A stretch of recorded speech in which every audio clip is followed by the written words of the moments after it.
നമസ്കാരം, മലയാളി വാർത്തയിലേക്ക് സ്വാഗതം. അയോധ്യയിലെ പ്രതിഷ്ഠാ ദിനമായ ജനുവരി 22-ന് എല്ലാവരും രാമമന്ത്രം ജപിക്കണമെന്ന ഗായിക KS ചിത്രയുടെ ആഹ്വാനം സമൂഹമാധ്യമങ്ങളിൽ വിവാദമായിരിക്കുകയാണ്.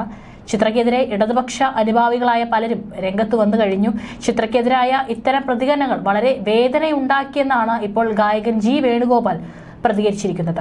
ഇന്നുവരെ യാതൊരു വിധത്തിലുമുള്ള കോൺട്രവേഴ്സികളിലും ഉൾപ്പെടാത്ത ചിത്രയെ സംബന്ധിച്ചിടത്തോളം ഇതൊരു വല്ലാത്ത സങ്കടം ഉണ്ടാക്കിയിട്ടുണ്ട് എന്നാണ് വേണുഗോപാൽ കുറിച്ചിട്ടുള്ളത്. ആ ഒരു കുറിപ്പിന്റെ പൂർണ്ണരൂപം വായിക്കാം. ഇക്കഴിഞ്ഞ 50 വർഷത്തിലേറെയായി KS ചിത്രയെ അറിയാം. കഴിഞ്ഞ ദിവസങ്ങളിൽ ചിത്രയുടേതായി ഒരു വീഡിയോ വന്നത് സമൂഹ മാധ്യമങ്ങളിൽ കാണാനിടയായി. അയോധ്യയിലെ രാമക്ഷേത്ര പ്രതിഷ്ഠാ ദിനത്തിൽ പ്രാർത്ഥന നിരതരാവേണ്ടതിനെ കുറിച്ചാണ് വീഡിയോ. തുടർന്ന് ആ മഹാഗായികയെ ആരും സ്നേഹിച്ചു പോകുന്ന വ്യക്തിത്വത്തെ അപമാനിച്ചും അവരെ ഒറ്റപ്പെടുത്തേണ്ട ആവശ്യകത കുറിച്ചും നിരവധി പോസ്റ്റുകൾ പ്രത്യക്ഷപ്പെട്ടു.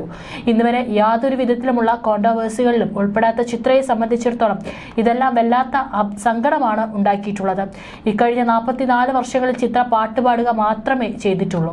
വായനയോ എഴുത്തോ രാഷ്ട്രീയാഭിമുഖ്യമോ ചിത്രയ്ക്കില്ല. ഈ ഒരു വിഷയത്തിലും ചിത്രയെ സംബന്ധിച്ചിടത്തോളം ഭാരതത്തിലെ ഒരു വലിയ അമ്പലവും അതിനോടുള്ള ഭക്തിയും മാത്രം. സംഗീതം, ഭക്തി, സാധന, സ്നേഹം, സമഭാവന, ഇതിനപ്പുറമൊന്നും അവരുടെ ചിന്താമണ്ഡലത്തിലേ ഇല്ല. ചിത്ര ചെയ്ത ജോലിയുടെ ആഴവും വ്യാപ്തിയും നോക്കിയാൽ ഒരു കാര്യം മനസ്സിലാകും. അവർ പാടിയ ഓരോ പാട്ടിലും 90% അതിലധികമോ അവർ സംഭാവന ചെയ്തിട്ടുണ്ട്. ശാരീരികമായി വിഷമതകൾ അനുഭവിക്കുമ്പോഴും ഒരു വേദിയിൽ പോലും ചിത്രയുടെ ശബ്ദമിടറി ഞാൻ കേട്ടിട്ടില്ല. ഈ ഭൂമിയിലേക്ക് പാടുക എന്ന് അനുഷ്ഠിക്കാൻ മാത്രം വന്നു ചേർന്ന ഒരു മഹാപ്രതിഭയാണ് ചിത്ര എന്നത് എല്ലാവർക്കും അറിയാവുന്ന ഒരു സത്യം മാത്രം. ഇത്രയും ഗാനങ്ങൾ നമുക്ക് പാടിത്തന്ന ചിത്ര പറഞ്ഞതിനോട് അഭിപ്രായ വ്യത്യാസമുണ്ടെങ്കിൽ നമുക്ക് ഒരു പ്രാവശ്യം ക്ഷമിച്ചുകൂടെ?